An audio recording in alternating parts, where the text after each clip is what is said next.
அனைவருக்கும் இனிய மாலை வணக்கங்கள். இன்று கவிஞர் மனுஷ்யபுத்திரன் அவர்களின் 3 புதிய கவிதை தொகுப்புகள் வெளியிடப்படவிருக்கும் இந்த அரங்கிற்கு வருகை தந்திருக்கும் உங்கள் அனைவரையும் உயிர்மை பதிப்பகத்தின் சார்பாக அன்புடன் வரவேற்கிறேன். இப்பொழுது நூல் வெளியீட்டு விழா துவங்குகிறது.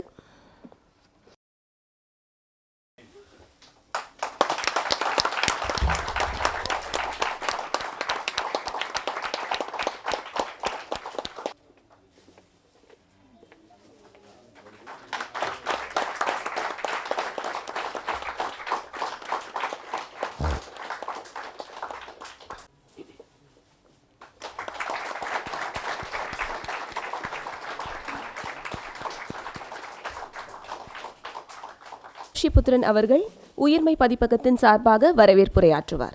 அனைவருக்கும் இனிய மாலை வணக்கங்கள்.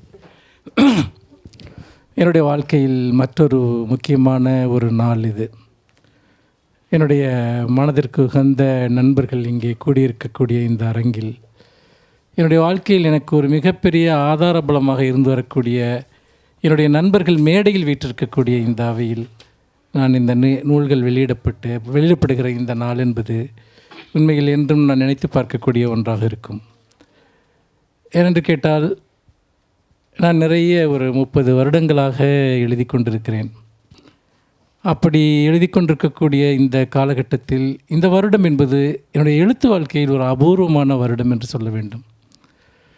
ஒரு கவிஞன், அது ஒரு நவீன கவிதை சார்ந்து இயங்கக்கூடிய ஒருவன் எவ்வளவு தூரம் போக முடியும் என்பதை என்னுடைய மனதால் பரீட்சித்து பார்த்த வருடம் இது என்று சொல்லலாம். அந்த சவாலை எதிர்கொள்வது என்பது அவ்வளவு சாதாரண விஷயம் அல்ல.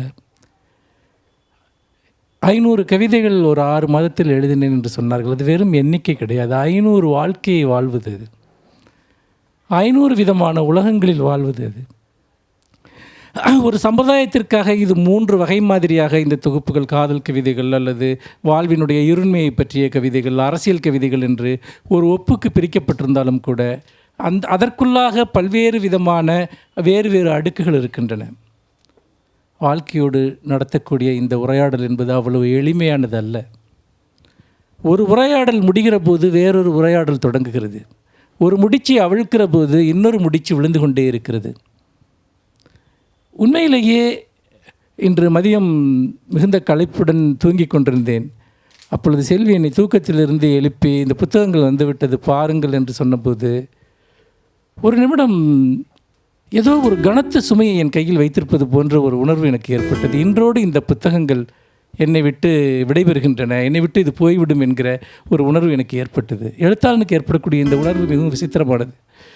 இந்த மேடையில் இருக்கக்கூடிய எல்லோருமே படைப்பாளிகள். அவர்களுடைய புத்தகங்கள், அவர்களுடைய திரைப்படங்கள் வெளிவருகிற போது அவர்களும் இதைத்தான் உணர்ந்திருப்பார்கள் என்று எனக்கு தெரியும். அப்படி என்றால் ஒரு புத்தகம் வெளிவருகிற நாள் என்பது ஒரு எழுத்தாளன் தன்னுடைய புத்தகத்தை இழக்கிற நாளா என்கிற ஒரு விஷயம் என்னுடைய மனதிற்குள் எழுகிறது. அப்படி பார்க்கிற போது உண்மையிலேயே இந்த புத்தகங்களோடு நான் கொண்டிருந்த இந்த உறவு என்பது ஒரு விதத்தில் என்னுடைய மனதில் எனக்கு தெரியாத பூதங்கள் வசிக்கின்றன. என்னுடைய முன்னுரையில் கூட நான் அதை எழுதியிருக்கிறேன். அந்த பைசாசங்களோடு, அந்த பூதங்களோடு, அந்த கண்ணீரோடு, அந்த வருத்தங்களோடு ஏன் ஒருவன் பேசிக்கொண்டே இருக்க வேண்டும்? எதற்காக தன்னுடைய சூழலில் இருக்கக்கூடிய ஒவ்வொன்றிற்கும் ஒருவன் எதிர்வினையாற்ற வேண்டும்?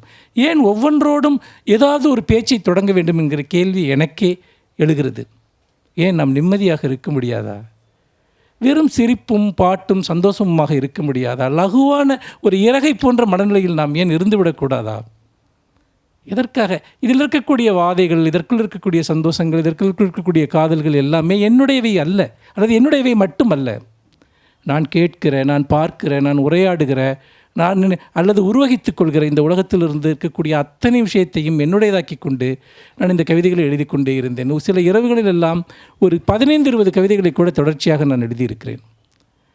அப்படி எழுதி முடிக்கிற போது வண்ணதாசன் அவர்கள் சமீபத்தில் ஒரு என்னை பற்றி எழுதிய ஒரு குறிப்பு ஒன்றை ஒரு நண்பர் எனக்கு எடுத்து அனுப்பியிருந்தார். நான் அப்பொழுதுதான் முதலாக அதை பார்க்கிறேன். ஒரு ஆள் ஒரு இரவில் 10-15 விதமான உலகங்களில் வாழ்வது எப்படி சாத்தியம்? சம்பந்தமே இல்லை. அதாவது அந்த நேரத்தை, அந்த எழுதக்கூடிய அந்த நேரத்தை வைத்து பார்க்கிற போது அப்படி இருந்தாலும் இந்த ஆளுக்கு என்ன நடந்து கொண்டிருக்கிறது என்று ஒரு மிகவும் விசித்திரத்தோடு அவர் அந்த கேள்வியை எழுப்பியிருந்தார். அதே விசித்திரமான கேள்வி எனக்கும் இருக்கிறது. உண்மையிலேயே எனக்குள் என்ன நடந்து கொண்டிருக்கிறது? உண்மையிலேயே நான் ஒரு ஆள் தானா? அப்படி பார்க்கிற போது இது எனக்கு மட்டுமல்ல, என்னோடு இருக்கக்கூடியவர்கள், அதாவது என்னோடு வாழக்கூடியவர்கள் எல்லோருக்குமே நான் ஒரு மிகப்பெரிய ஒரு துயரமாக மாறிக்கொண்டிருக்கிறேன். எனக்கு நானே ஒரு துயரமாக மாறிக்கொண்டிருக்கிறேன் என்பதை விட, ஆனால் இந்த துயரத்திலிருந்து சொற்களின் வழியாக வெளியே வந்துவிட முடியுமா என்றால் அதுவும் சாத்தியமாக இல்லை. ஏனென்றால் புகைமூட்டமாக இருக்கக்கூடிய எல்லாவற்றையும் சொற்கள் என்பது ஸ்தூலமாக மாற்றிவிடுகிறது, அல்லது தெளிவற்றதாக இருக்கக்கூடிய எல்லாவற்றையும் கனத்ததாக மாற்றிவிடுகிறது. அப்படி இருக்கிற போது எழுதுவது என்பது மேலும் மேலும் இந்த சிக்கலை அதிகமாக்கி கொண்டே செல்கிறதே தவிர எதையுமே லகுவாக்குகிறது அல்லது வெளியேறுவதற்கான ஒரு வழியை கொண்டு வருகிறது என்று எனக்கு தெரியவில்லை. அப்படிப்பட்ட ஒரு சூழ்நிலையில் இந்த கவிதைகள் இன்று மதியம் நான் எடுத்து பார்த்தபோது என்னை பற்றி என்னுடைய ஒரு விசித்திரமாகத்தான் எனக்கு தோன்றியது. இந்த விசித்திரத்திலிருந்து வெளியே வந்து விட்டால் நன்றாக இருக்கும் என்று தோன்றியது. நாம் நிறைய 6 மாதம் விடாமல் ஒரு பைத்தியத்தை போல எழுதி கொண்டிருந்து விட்டோம். எழுத்தை தவிர வேறு எதுவுமே அதற்குள் இல்லை. அப்படிப்பட்ட ஒரு சூழ்நிலையில் இதிலிருந்து வெளியேறி விடலாம் என்று நினைத்து நிறைய பயணங்கள் செய்யலாம், நிறைய மனிதர்களோடு இருக்கலாம், நிம்மதியாக தூங்கலாம். முக்கியமான விஷயம் அதுதான். இப்படியெல்லாம் நான் நினைத்து கொண்டு இந்த மதிய பொழுதில் அந்த புத்தகத்தை வாங்கி நான் பார்த்தேன். உண்மையில் நான் ஒரு 4-5 மாதங்கள் எழுத மாட்டேன். ஆனால் அதற்கு பிறகு மீண்டும் அந்த பிசாசு உள்ளே இருந்து எங்கிருந்தோ வரும். அதனுடைய குரல்கள் பைய கேட்கத் தொடங்கும். இப்படி இந்த பிசாசுகளோடு நான் இடைவிடாமல் நடத்துகிற இந்த உரையாடல் தான் இந்த 3 புத்தகங்கள். என் வாழ்க்கையில் இவ்வளவு கவிதைகளை ஒரு வருடத்தில் நான் எழுதுவேன் என்றோ, இத்தனை விதமான விஷயங்களை நான் கடந்து செல்வேன் என்றோ கற்பனை கூட செய்ததில்லை. இந்த வருடத்தின் முதல் 6 மாதங்களில் நான் ஒரு கவிதை கூட எழுதவில்லை. அதற்கு பிறகு ஒரு நாள் ஒரு மரண செய்தி, என்னுடைய நண்பர் குமரகுருபன் இறந்து விட்டார் என்று. சில தினங்களுக்கு முன்பு தான் நான் அவரை பார்த்து உரையாடி கொண்டிருந்தேன். திடீரென இந்த செய்தி ஒரு நாள் அதிகாலையில் வெளிநாட்டில் இருக்கக்கூடிய ஒரு நண்பர் அழைத்து சொல்கிறார். நான் போய் ஒரு மருத்துவமனையில் ஒரு மேசையின் மேல் படுத்திருக்கக்கூடிய அவருடைய அந்த உடலை நான் போய் பார்த்து கொண்டிருந்த போது எனக்கு ஒன்றுமே தோணலை. மரணத்தினுடைய துக்கமோ வாழ்வினுடைய விசித்திரமோ எதுவுமே தோணலை. எல்லாமே ஒரு வெற்றிடமாக மாறிவிட்டது. கடந்த ஒரு வருடமாக என்னுடனேயே பயணம் செய்து கொண்டிருந்த ஒரு நண்பர் திடீரென ஒரு நாள் காலையில் அவர் இல்லை என்கிற ஒரு உணர்வு. வீட்டிற்கு வந்து உட்கார்ந்ததும் அந்த பிசாசு எனக்குள்ளிருந்து திரும்பவும் விழித்து கொண்டது. எழுத ஆரம்பிக்கிற இந்த பருவம் என்பது ஒவ்வொரு ஆண்டும் இப்படித்தான் இருந்திருக்கிறது. ஏதாவது ஒரு ட்ரிக்கர் பாயிண்ட் எங்கிருந்தோ ஆரம்பிக்கும். அது ஒரு பிரியத்திலிருந்தோ, ஒரு மரணத்திலிருந்தோ, அல்லது ஒரு நோய்மையிலிருந்தோ எங்கிருந்தாவது அது ஆரம்பிக்கும். ஆனால் நான் அதை பற்றி எழுத மாட்டேன். ஆனால் பிசாசை எழுப்புவதற்கு ஒரு மந்திரச்சொல் வாழ்க்கையிலிருந்து தேவைப்படுகிறது. எல்லா எழுத்தாளனுக்கும் அப்படித்தான். அப்படி உருவானது தான் அந்த குமரகுருபன் இறந்து போன அந்த தினத்தில் உருவானது தான் இந்த பருவத்தினுடைய கவிதைகள். அதற்கு பிறகு 6 மாதம் இடைவிடாமல் எழுதி கொண்டிருந்திருக்கிறேன். இந்த 3 புத்தகங்களையும் என்னை மறைந்து போன நண்பர்கள் குமரகுருபரனுக்கு ஒரு புத்தகத்தையும், நான் முத்துக்குமார் அவர்களுக்கு ஒரு புத்தகத்தையும், என்னுடைய பேரன்பிற்குரிய கவிஞர் ஞானக்கூத்தன் அவர்களுக்கு ஒரு புத்தகத்தையும் நான் சமர்ப்பித்திருக்கிறேன். உண்மையில் இது அவர்களும் இருக்க வேண்டிய ஒரு அவை. என்னுடைய முந்தைய புத்தகங்களை பற்றி அவர்கள் 3 பேரும் இதே ஆண்டிலேயே பேசினார்கள். குமரகுருபரன் பேசினார், ஞானக்கூத்தன் பேசினார், நான் முத்துக்குமார் பேசினார். 6 மாதத்திற்குள் அவர்கள் இல்லாமல் நான் மீண்டும் ஒரு 3 புத்தகத்தை எழுதி அவர்கள் இல்லாத ஒரு அவையில் நான் இதை வெளியிடுகிறேன். ஆனால் இந்த அவையிலும் என்னை தொடர்ந்து நேசிக்கக்கூடிய நண்பர்கள் இன்றைக்கு இந்த மேடைக்கு வந்திருக்கிறார்கள். சார் நிவேதா அவர்கள், அவர் என்ன பழிச்சொல் யார் சொன்னாலும் சரி, அவர் இடைவிடாமல், நானே அவரோடு எத்தனையோ முரண்பாடுகள் சண்டையிட்டாலும் சரி, அவர் என்னை எதற்கோ திட்டுவார். ஆனால் என்னுடைய கவிதைகள் தொடர்பாக அவர் இடைவிடாமல் விடாப்பிடியாக அவர் என்னுடைய கவிதையினுடைய இடத்தை பற்றி சொல்லிக்கொண்டே இருந்திருக்கிறார் ஒரு 10-15 வருடங்களாக. அப்படி ஒரு எழுத்தாளர் தன்னுடன் பயணம் செய்யக்கூடிய ஒருவனை பற்றி பேசுவது என்பது தமிழ் சூழலில் அபூர்வமான ஒரு விஷயம். உண்மையிலேயே அவர் இந்த அவையில் இருப்பது என்பது அவர் என்னை பாராட்டுகிறாரா, விமர்சிக்கிறாரா என்பது அல்ல. அவரினுடைய பயணத்தில் மிக ஆழமான ஒரு துணைவனாக அவர் தொடர்ந்து இருந்து கொண்டே இருந்திருக்கிறார். அதே போல் என்னுடைய பேரன்பிற்குரிய எஸ்ரா அவர்கள் இந்த நிகழ்ச்சிக்கு தலைமையேற்று இங்கே வந்திருக்கிறார். நான் எஸ் ராமகிருஷ்ணன் அவர்களை பற்றி ஒரு கட்டுரை எழுதியிருக்கிறேன். அந்த கட்டுரை சமீபத்தில் ஒரு இதழுக்கு அவரை பற்றி எழுதி கேட்டபோது, அப்படி அந்த கட்டுரை எழுதி கொண்டிருக்க போது தான் அவரை சார்ந்து எனக்கு இந்த 15-20 வருடங்களாக இவ்வளவு நினைவுகள் இருக்கிறதா என்று ஆச்சரியமாக இருந்தது.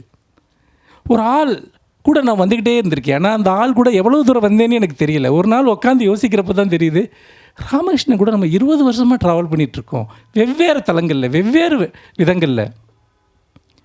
அதோடு மட்டுமல்ல, அவர் எனக்கு ரொம்ப ஒரு தார்மீகமான ஒரு பலமாக இங்கே இருந்திருக்கார்.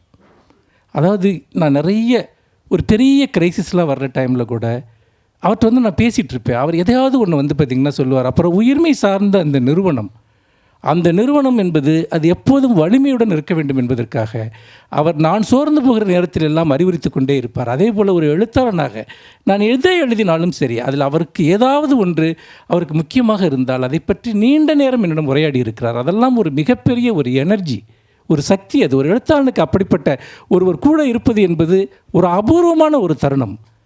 அது கூட இருந்து பார்க்கிற போது தான் அது தெரியும். எல்லோருக்கும் அப்படிப்பட்ட ஒரு விஷயம் கிடைக்காது. அந்த வகையில் இன்றைக்கு அவர் இந்த அவையில் இருக்கிறார்.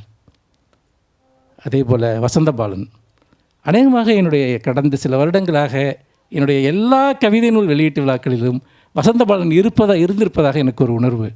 என்னுடைய புத்தகம் வருதுன்னா நான் முதல்ல வந்து வசந்தபாலனுக்கு ஃபோன் பண்ணுவேன், சார் இருக்கீங்களா அப்படின்ட்டு. புத்தகம் வீட்டில் அதுன்னா டேட் சொல்லுங்கள் வந்துடுறேன், அவ்வளோதான். 2 வார்த்தை தான். அவர் அப்படி வந்து ஒரு அக்சஸ் பண்ணக்கூடிய ஒருவர் அல்ல. ஆனால் அவருக்கு ஒரு ஆழமான ஒரு பிரியம் இடைவிடாமல். அப்போது முதல்ல தான் ஒன்று நான் முத்துக்குமாருக்கு ஃபோன் பண்ணுவேன், இல்லைன்னா வசந்தபாலனுக்கு முதல்ல ஃபோன் பண்ணுவேன். இன்றைக்கி கூட வந்து அவருக்கு புத்தகம் கொடுத்து அனுப்பிச்சதோடு சரி, எனக்கு அவருக்கு திரும்ப ஞாபகப்படுத்தலையே, ஒரு அழைப்புதல் கூட அனுப்பலையேன்னு ஞாபகம் வந்துச்சு. ஃபோன் பண்ண உடனே வந்து மீட்டிங் தானே சார், அதெல்லாம் ஞாபகத்தில் இருக்குது, நீங்கள் உங்கள் வேலையை பாருங்கள் அப்படின்னு சொல்லிட்டு ஃபோனை வச்சுட்டாரு. அதெல்லாம் அந்த மாதிரியான ஒரு பிரியம், அந்த மாதிரியான ஒரு நிகழ்ச்சி, இதெல்லாம் தான் என்னுடைய எழுத்து வாழ்க்கையில் எனக்கு கிடைச்ச ஒரு முக்கியமான ஒரு விஷயமாக நான் பார்க்குறேன். அதே மாதிரி லிங்குசாமி அவர்களை ஒரு இயக்குனராக, கவிஞராக நான் தூரத்திலிருந்து பார்த்து வந்தால் கூட ஒரு நாளினுடைய சந்திப்பு அவரோடு எனக்கு ஒரு பெரிய இணக்கத்தை உருவாக்கியது. லயோலா கல்லூரியில் கவிஞர் நா. முத்துக்குமாருக்காக ஒரு அஞ்சலி கூட்டம் ஏற்பாடு செய்திருந்தார்கள். அந்த கூட்டத்திற்கு என்னையும் பேச அழைத்திருந்தார்கள். பேசிவிட்டு வந்ததும் நான் என்னுடைய கார் என்னிடம் இல்லை, நான் ஒரு டாக்ஸிக்காக காத்திருந்த போது வாங்க நம்ம காரில் போகலான்னு கூப்பிட்டு போனேன். நாங்கள் ஒரு காஃபி ஷாப்பில் உட்காந்து பேச ஆரம்பித்தோம். ரொம்ப நேரம் பேசிகிட்டு இருந்தோம். வெறும் இலக்கியம் அல்ல, இந்த உலகத்தை பற்றி, வாழ்க்கையை பற்றி, பெண்களை பற்றி, இந்த உலகத்தினுடைய வினோதங்களை பற்றி. நான், அவர், அறிவுமதி, பிருந்தாசாதி இருக்கிறார், அவர், நாங்கள் எல்லோரும் நீண்ட நேரம் பேசி கொண்டிருந்தோம். அப்பொழுது எனக்கு ஒன்று தோன்றியது, அது இந்த ஊரில் நம்மளை மாதிரியே ஒரு ஆள் அல்லது அவர் மாதிரி நம்ம இருக்கும், இந்த ஆள் நம்ம ஏன் நம்ம பார்க்கவே இல்லை அப்படின்ட்டு. ரொம்ப சந்தோஷமான ஒரு சந்திப்பாக அது இருந்தது. அன்றைக்கி இன்னொரு பெரிய விஸ்தரம் என்னென்னா, ஒரு கருத்தியல் ரீதியாக அறிவுமதி அண்ணனுக்கும் எனக்கும் நிறையா நாங்கள் மேடைகள்லாம் சண்டை கூட போட்டுட்டு இருந்திருக்கோம். நிறையா வந்து அவர் என்னை திட்டுவார், நான் அவரை திட்டுவேன், அப்படிலாம் இருக்கும். ஆனால் இந்த சந்திப்பில் வந்து திடீர்னு அவரும் நானும் ரொம்ப காலம் பழகின ஒரு அண்ணன் தம்பி மாதிரி மாறிட்டோம். அப்போ எதுக்காக சண்டை போட்டோன்னு திடீர்னு எனக்கு ரொம்ப குழப்பமாயிடுச்சு. எனக்கு அன்றைக்கி வந்து லிங்குசாமிங்கிற ஒரு ஆள், ஒரு இணைப்பு கண் இருக்கிறப்போ இந்த விஷயம் எல்லாம் லகுவாக மாறி வேறு ஒன்றா மாறிடுச்சு. என் கவிதைகள் படிக்கிறப்போ வந்து எங்கேயாவது வெளியே வந்து அதை பார்த்துட்டு உடனே கூப்பிடுவார், பேசுவார். அது ஒரு பெரிய ஒரு ஆழமான ஒரு நட்பாக உடனே மலர்ந்த அது ஒரு தருணம். பிரபஞ்சன் இங்கே வந்து கொண்டிருக்கிறார். உண்மையில் அவர் எங்களுக்கு ரொம்ப ரொம்ப நீண்ட காலமாக உயிர்மையினுடைய ஒவ்வொரு செயல்பாடுகளையும், என்னுடைய ஒவ்வொரு செயல்பாடுகளையும் ரொம்ப ஆதரித்து கொண்டிருக்கக்கூடிய, அதோடு கூடவே ஒரு பெரிய பலமாக இருந்து கொண்டிருக்கக்கூடிய ஒரு நண்பர். அதோடு மட்டுமல்லாமல் அவர் என்னுடைய கவிதைகளின் மீது ஒரு மிகுந்த ஆசையுடன் அதை படிக்கக்கூடிய ஒருவராக இருந்திருக்கிறார். எந்த விதமான கொடுக்கல் வாங்கல்களும் மற்ற பிரதிபலன்களும் மற்ற ஒரு நட்பு அது. இங்கே கவின்மலர் அவர்கள் உரையாற்றவிருக்கிறார்கள். உண்மையில் அவரை நான் பல முறை இந்த மேடைக்கு என்னுடைய புத்தகத்தை பற்றி பேச அழைத்தும் கூட அவர் பயந்து கொண்டு வரமாட்டார். ஏனென்றால் இந்த உயிர்மை கூட்டத்திற்கு ஒரு பார்வையாளராக வருகிற போதே அவருக்கு பயங்கர ஆபத்தான சம்பவங்கள் எல்லாம் நடந்திருக்கின்றன.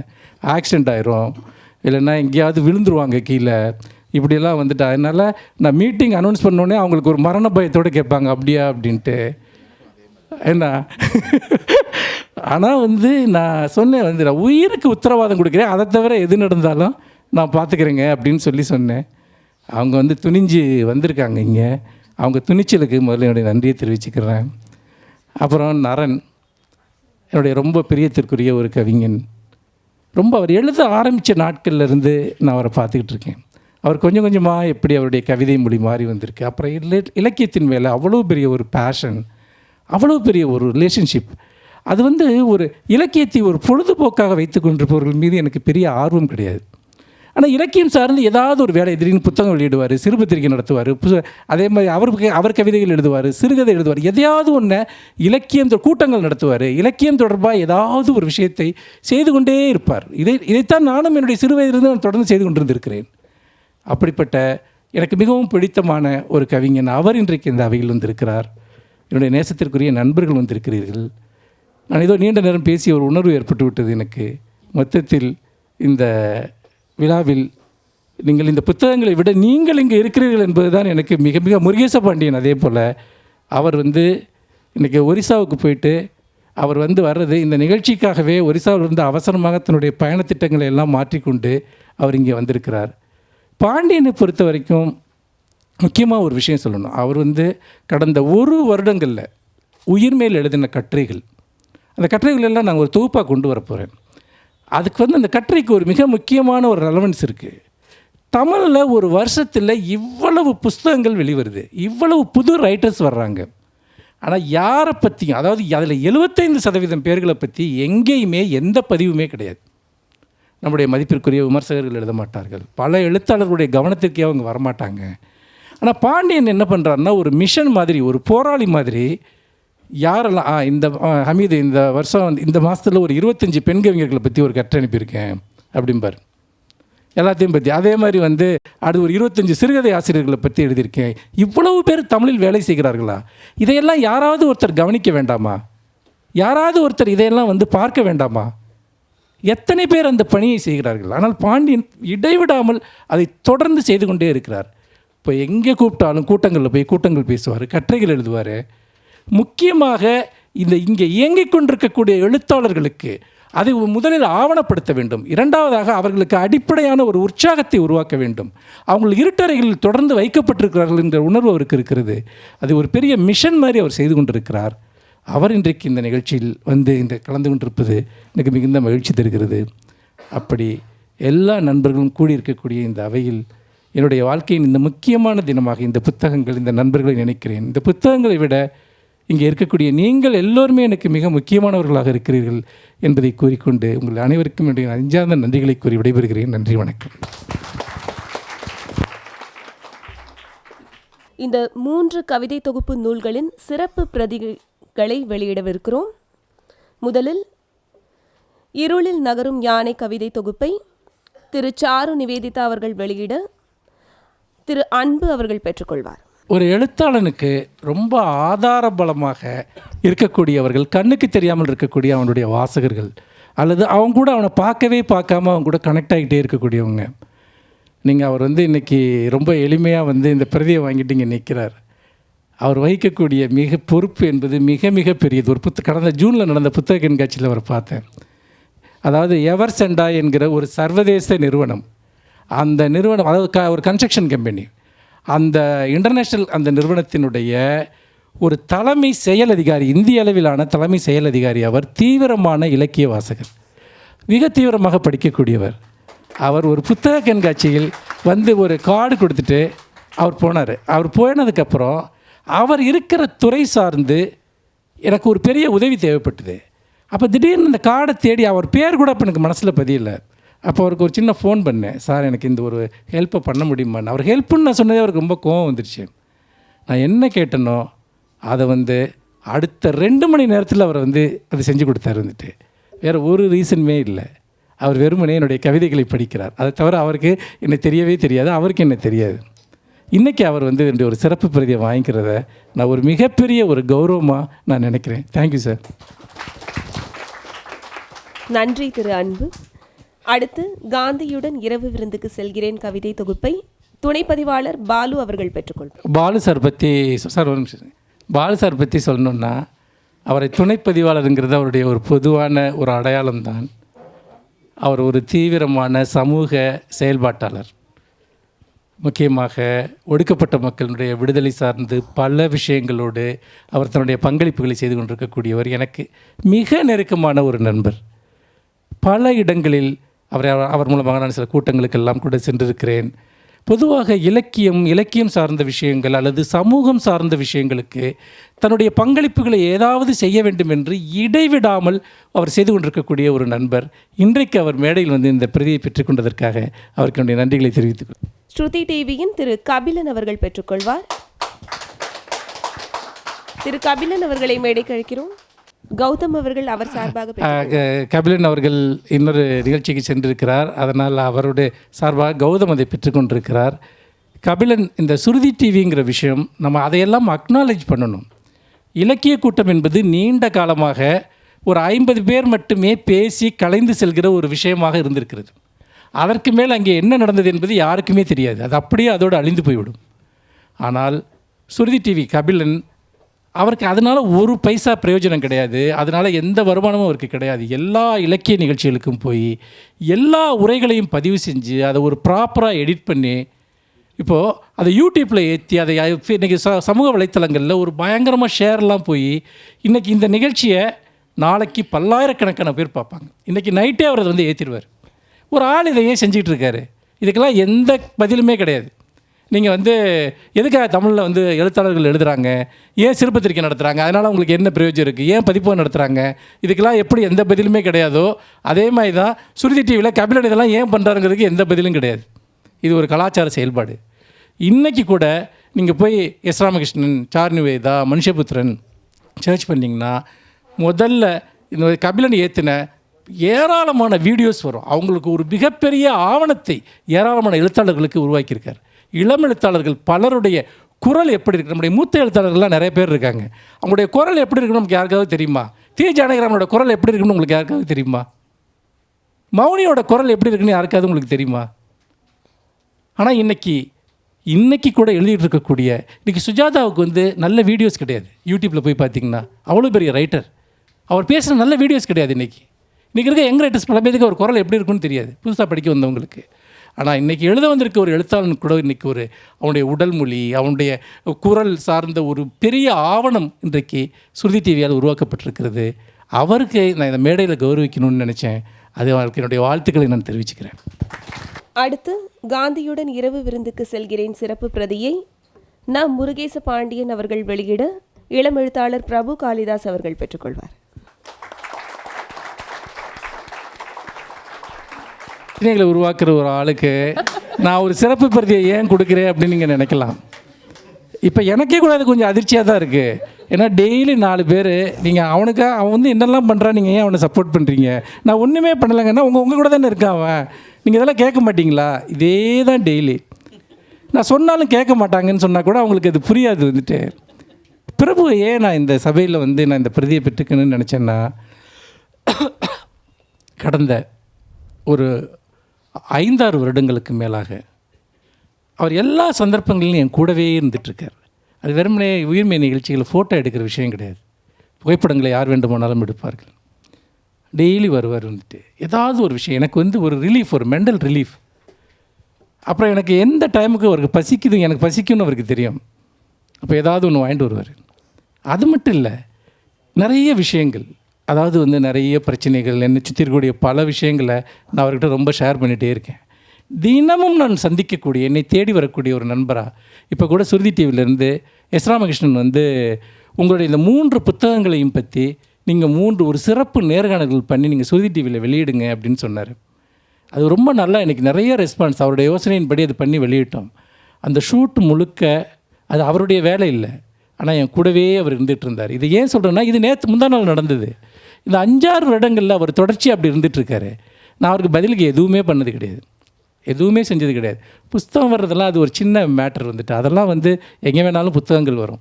ஒருத்தன் வந்து புஸ்தகம் போடுறதுக்காக வந்துட்டு ஒரு ஆள் கூட இருக்கணும்லாம் எந்த அவசியமும் கிடையாது. அதெல்லாம் ரொம்ப எழுத்தான்னு நினச்சா அவனே ஒரு புத்தகத்தை போட்டுக்கலாம். இன்றைக்கி அவ்வளோ டெக்னாலஜி ரொம்ப ஈஸியாகிடுச்சு. அது கிடையாது. ஒரு ரிலேஷன்ஷிப்பு, இந்த மாதிரி நண்பர்கள் எனக்கு இருக்கிறதுனால தான் வாழ்க்கையில் என்ன நெருக்கடி ஏற்பட்டாலும் கூட நான் வந்து பார்த்திங்கன்னா ஏதோ ஒரு மனதிடத்தோடு தொடர்ந்து எழுதிட்டே இருக்கேன். அவர் இந்த பிரதியை வாங்கிக்கிட்டது எனக்கு ரொம்ப சந்தோஷமாக இருக்குது. தித்திக்காதே கவிதை தொகுப்பின் சிறப்பு பிரதியை கவிஞர் நரன் அவர்கள் வெளியிட திரைப்பட உதவி இயக்குனரும் பாடலாசிரியருமான திரு குறிஞ்சி பிரபா அவர்கள் பெற்றுக்கொள்வார். குறிஞ்சி பிரபா வந்து ரொம்ப மிகச்சிறந்த ஒரு பாடலாசிரியராக உருவாகிட்டு வர்றாரு. அவருடைய சமீபத்தில் ஒரு எழுதின ஒரு 2 பாட்டு எனக்கு காமிச்சார். ரொம்ப அவ்வளோ நல்லா அவ்வளோ பிரமாதமாக இருந்தது அந்த சாங் கேட்குறதுக்கு. வார்த்தைகள்லாம் வந்துட்டு அவ்வளோ ஷார்ப்பாக, ஏன்னா இலக்கிய பின்புலத்திலிருந்து வரக்கூடியவங்களுக்கு எப்போவுமே அந்த ஒரு தன்மை இருக்கும். அது வந்து பார்த்திங்கன்னா இப்போ முத்துக்குமார்ட்டெல்லாம் இருந்த மாதிரியான ஒரு அம்சம். நவீன இலக்கியம் படித்து வரக்கூடியவங்க. என்ன பிரச்சனைனா, நைட்டு 1 மணிக்கு வந்துட்டு டெய்லி ஒரு காதல் கவிதை அனுப்புவார். அதுதான் அவர்கிட்ட இருக்கக்கூடிய பெரிய பிரச்சனை. ஏன்னா அப்போ தான் நான் என் கவிதையை எழுதிக்கிட்டு இருப்பேன், என்னடா இவன் இந்த நேரத்தில் வந்து டார்ச்சர் பண்ணுறானே அப்படின்னு. ஆனால் ரொம்ப நல்லாயிருக்கும் அந்த கவிதைகள்லாம் வந்து. எனக்கு ரொம்ப வந்து ஒரு நெருக்கமாக எங்களுக்கெல்லாம் வந்து இந்த மாதிரி இலக்கிய நிகழ்ச்சிகளுக்காக பல்வேறு விதமாக ரொம்ப சப்போர்ட்டிவான விஷயங்களை பண்ணிகிட்ருக்கக்கூடிய ஒரு நண்பர். அவர் இந்த பிரதியை பெற்றுக்கிட்டதில் எனக்கு ரொம்ப சந்தோஷம். Thank you very much. இருளில் நகரும் யானை கவிதை தொகுப்பின் சிறப்பு பிரதியை இயக்குனர் வசந்தபாலன் அவர்களிடமிருந்து சிம்சிட்டி மொபைல்ஸின் லுத்ஃபுர் ரஹ்மான் அவர்கள் பெற்றுக்கொள்வார்.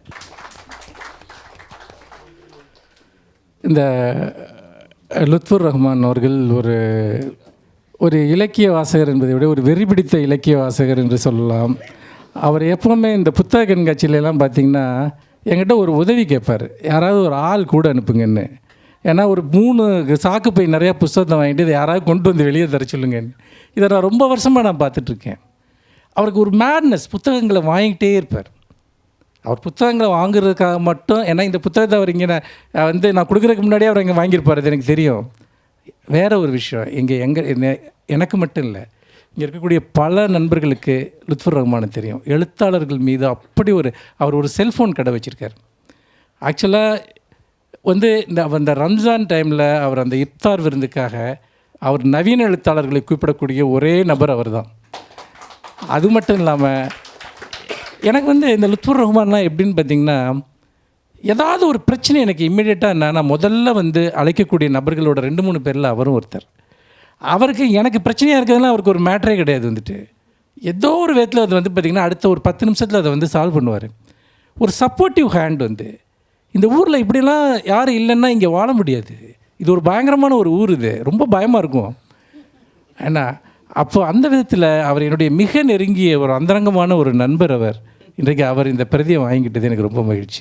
இருளில் நகரும் யானை கவிதை தொகுப்பின் சிறப்பு பிரதியை எஸ். ராமகிருஷ்ணன் அவர்கள் வெளியிட ரஹ்மத் பதிப்பகத்தின் உஸ்மான் அவர்கள் பெற்றுக்கொள்வார்.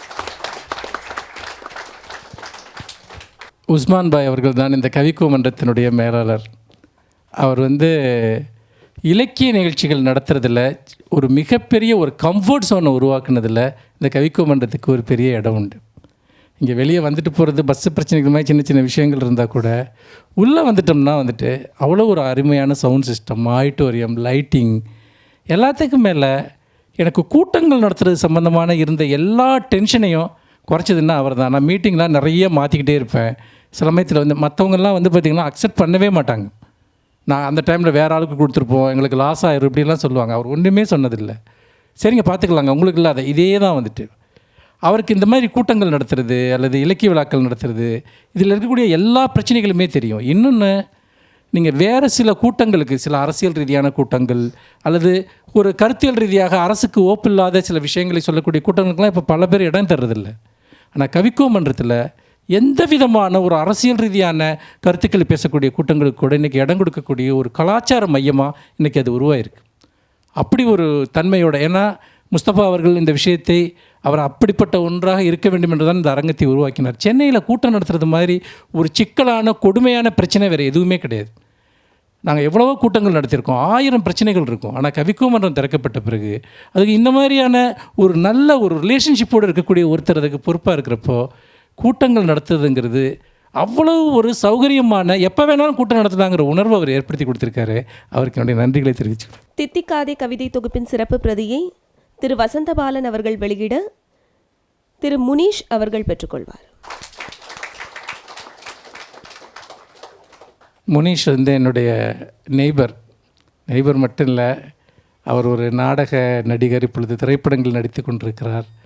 மிக தீவிரமான ஒரு இலக்கிய வாசகர். அதோடு மட்டும் இல்லாமல் அவர் வந்து அவர்கிட்ட நான் பேசிகிட்டு இருக்கப்போ எப்போவோ எனக்கு மறந்து போன வரிகளையெல்லாம் அவ்வளோ துல்லியமாக சொல்லுவார். எவ்வளவோ வருஷத்துக்கு முன்னாடி நான் எழுதின கவிதைகள் அதெல்லாம் வந்து அவர் சொல்ல கேட்குறப்போ ஒரு ஆள் இவ்வளவு இன்டென்ஸாக படிக்க முடியுமா அப்படின்னு எனக்கு ரொம்ப ஒரு ஆசையாக இருக்கும். அவரை மாதிரி நமக்கு ஒரு இன்டென்ஸாக நம்ம படிக்கிறோமான்னு கூட எனக்கு ரொம்ப ஒரு கேள்விக்குறியாக இருக்கும். நான் ஏதாவது ஒரு நல்ல கவிதை எழுதிட்டேன்னா நான் முனீஷுக்கு ஃபோன் பண்ணி கூப்பிடுவேன். முனீஷ் இந்த கவிதையை நான் உங்கள்கிட்ட சொல்லணும், வந்து கேட்டு போங்க அப்படின்ட்டு. அவரும் வந்துடுவார், வந்து அதை பற்றி சொல்லிட்டு இருப்பார். அப்புறம் அந்த கவிதையில் நான் எதை முக்கியம்னு நினச்சிக்கிட்டு இருக்கணும் அதை தான் அவர் சொல்லுவார், அதுதான் நல்லாயிருக்கு அப்படின்ட்டு. அதெல்லாம் வந்து ரொம்ப ஒரு அரிதான விஷயம். அப்படி ஒரு ரசனையோடு கேட்கக்கூடிய ஒருவர் அவர் இந்த நூலின் பிரதியை பெற்றுக்கொண்டதற்கு அவருடைய நன்றியை தெரிவித்துக் அடுத்து இருளில் நகரும் யானை கவிதை தொகுப்பின் சிறப்பு பிரதியை கவிஞர் நரன் அவர்கள் வெளியிட பார்கவி அவர்கள் பெற்றுக்கொள்வார். பார்கவி அவர்களை பொறுத்த வரைக்கும் அவர் என்னுடைய கவிதைகளை ஏராளமாக ஆங்கிலத்தில் மொழிபெயர்த்திருக்கிறார். நிறைய கவிதை, கிட்டத்தட்ட ஒரு 100-150 கவிதைகளுக்கு மேல் செய்திருக்கிறார். மிகச்சிறப்பான ஒரு மொழிபெயர்ப்புகளை அவர் செய்திருக்கிறார். அவற்றையெல்லாம் ஒரு தொகுப்பாக கொண்டு வர வேண்டும் என்று கூட நாங்கள் நினைத்திருக்கிறோம். ஏனென்றால் ரொம்ப பேஷனேட்டாக அவர் அந்த கவிதைகளை தொடர்ந்து பண்ணி எனக்கு அனுப்புவார். அது சமூக வலைத்தளங்களில் வேறு சில இதழ்கள் எல்லாம் கூட வெளியிட்டிருக்கும். ஏன்னா தமிழ்ங்கிற ஒரு இடத்தை தாண்டி ஒரு எழுத்தாளன் போவதற்கு உண்மையிலேயே அந்த கவிதைகளின் பால் அக்கறை கொண்ட, ஈடுபாடு கொண்ட, இது போன்ற ஒரு சிறந்த மொழிபெயர்ப்பாளர்கள் அந்த கவிஞனோடு வேலை செய்கிற போது மட்டும்தான் அது சாத்தியம். அந்த வகையில் அவர் சமீபத்தில் கூட அவருக்கு அம்பையினுடைய நிறைய கவிதைகளை மொழிபெயர்த்து ஃபேஸ்புக்கில் போட்டப்போ அவங்களுக்கு ரொம்ப கோவம். நான் இதை ட்ரான்ஸ்லேட் பண்ணுன்னு நினச்சிட்டு இருக்கப்ப அவங்க பண்ணி போட்டாங்க, இது என்ன நியாயம்லாம் என்று கேட்பாங்க. அந்த மாதிரி ஒரு அவ்வளோ பேஷனேட்டாக அவங்க அந்த ட்ரான்ஸ்லேஷன்லாம் தொடர்ந்து பண்ணிகிட்ருக்காங்க. அவங்களுக்கு என்னுடைய நன்றியை நான் தெரிவிச்சுக்கிறேன். சாரு நிவேதிதா அவர்கள் காந்தியுடன் இரவு விருந்துக்கு செல்கிறேன் கவிதை தொகுப்பின் சிறப்பு பிரதியை வெளியிட கனிமொழி அவர்கள் பெற்றுக்கொள்வார். கவிஞர் கனிமொழி உங்களுக்கு தெரிந்திருக்கும். அவர் ஒரு இலக்கிய உலகத்தில் எப்படின்னா ஒரு டான் மாதிரி. அவர் உங்களுக்கு தெரியாது. நிறைய இளம் கலைஞர்கள், எழுத்தாளர்கள், இவங்களுக்கு வேண்டிய உபகாரங்கள் செய்வது, அவர்களை ஒருங்கிணைப்பது, அவங்க பிரச்சனை பண்ணாங்கன்னா அவங்கள மண்டையில் தட்டி வைக்கிறது. நான் கூட அவங்களை சொல்லுவேன், நீங்கள் இலக்கிய உலகத்தில் ஒரு சொர்ணாக்கா மாதிரி உருவாகிட்டு வர்றீங்க அப்படின்ட்டு. அப்படி ஒரு ஆள் தேவை. ஏன்னா அந்த மாதிரி ஒரு விஷயத்தை ஒரு ஆளுமையோடு செலுத்தக்கூடிய, எல்லாருக்கிட்டையும் அவங்கள மாதிரி ஒரு அன்பாக இருக்கிறதுக்கு ஒரு பெரிய ஆர்ட். அது ஒரு மிகச்சிறந்த ஒரு கலை. அப்படிப்பட்ட சமீபத்திலலாம் அவர் எனக்கு செஞ்ச விஷயங்கள்லாம், அவர் எப்படியெல்லாம் என்னை செலிப்ரேட் பண்ணியிருக்காருங்கிறதையெல்லாம் அவங்க சொன்னால் நான் திட்டுவாங்க. அவங்க நான் அதுக்காக தான் செஞ்சேன் அப்படின்ட்டு. அந்த மாதிரியான ஒரு நபர் அவங்க. எனக்கு மட்டும் இல்லை, தமிழ்நாட்டில் இருக்கக்கூடிய நிறைய கவிஞர்கள், புதிதாக எழுத வரக்கூடியவர்கள் யாராக இருந்தாலும் அவ்வளவு தூரம் அரவணைத்து கொண்டு செல்லக்கூடிய ஒருவர். உண்மையில் அவர் இந்த மேடைக்கு இந்த பிரதியை பெற்றுக்கிட்டதில் எனக்கு ரொம்ப சந்தோஷம். தித்திக்காதே கவிதை தொகுப்பின் சிறப்பு பிரதியை கவின்மலர் அவர்கள் வெளியிட கிருஷ்ணவர்மா அவர்கள் பெற்றுக்கொள்வார். என்னோட டாக்டர் கிருஷ்ணவர்மா, அதாவது அதுக்கு மேலே நான் அவரை பற்றி சொல்லக்கூடாது. ஏன்னா என்னுடைய எல்லா கோளாறுகளோடவும் தொடர்ந்து போராடி கொண்டிருக்கக்கூடிய ஒருவர். ஒரு 10-12 வருடங்களமாக என்னை பாதுகாத்து கொண்டிருக்கக்கூடிய ஒருவர். நான் அப்படி தான் அதை சொல்ல முடியும். அதுக்குள்ளே எல்லாமே அடக்கம். அவருக்கு நான் அவரை ஒரு 2 மாதம் 3 மாதம் சந்திக்காமல் இருந்தேன்னா அவருக்கு ஒரு சந்தேகம் வந்துடும், நான் ஏதோ வாழ்க்கையில் தப்பு பண்ணிக்கிட்டு இருக்கேன். உடனே ஒரு ஃபோனை போடுவார், என்ன பண்ணிருக்கீங்க அப்படின்ட்டு. அப்புறம் ஃபேஸ்புக்கை செக் பண்ணுவார், நான் லாஸ்ட்டாக எத்தனை மணிக்கு ஸ்டேட்டஸ் போடுறேன், லைவில் இருக்கேன்னு. அது மாதிரி பண்ணிவிட்டு அதுக்கு அடுத்த நாள் ஃபோன் பண்ணுவார், ஏன் தூங்காமல் இருக்கீங்க, உங்களுக்கு என்ன பிரச்சனை. அதாவது ஒரு மானிட்டர். இப்போ செல்வி எப்படி என்னை தொடர்ந்து மானிட்டர் பண்ணுற மாதிரி என்னை மானிட்டர் பண்ணுற இன்னொரு ஆளுன்னா, எனக்கு ஒரு பெரிய நெருக்கடியை வாழ்க்கையில் இவங்க 2 பேரும் தான் வச்சுக்கோங்க. என்ன அதான். அப்போ கிருஷ்ணவர்மா நான் அதுக்காகவே சில சமயம் இவர் பிளாக் பண்ணிடலாமான்னு கூட நினைப்பேன். இது என்ன, இது நம்மளை வாட்ச் பண்ணிகிட்டே இருக்காருன்னு. அப்படி தான் ஒரு நாள் டிவியில் ரொம்ப கோவமாக கத்தி சண்டை போட்டேன். போது ஒரு பெரிய பிரச்சனையாயிருச்சு. அடுத்த நாள் உங்களை சும்மா பார்க்கணும் அப்படின்னாரு. சரி, நட்பு ரீதியாக கூப்பிட்றேன்னு பார்த்தோன்னே பிபிஎல்லாம் செக் பண்ணி அப்புறம் பார்த்திங்கன்னா அதுக்கு இதெல்லாம் பண்ணுங்கள். எனக்கு ஏன் திடீர்னு இதை பண்ணுறாரு, இல்லையே நான் நல்லா தானே இருக்குன்னு இருங்கன்னு சொல்லி இப்படி ஒரு சர்வேலன்ஸுக்குள்ளேயே இருக்கிறது இருக்கு இல்லையா, அது நமக்கு நல்லதுன்னாலுமே கூட நம்ம எப்படி அவங்கள தாண்டி நம்ம போக முடியல. ஒரு பெரிய பிரச்சனை அது. ஏன்னா அதனால் இன்றைக்கி அவர் இந்த பிரதியை இங்கே வாங்கிட்டு இருக்காரு. ரொம்ப எனக்கு சந்தோஷமாக இருக்குது.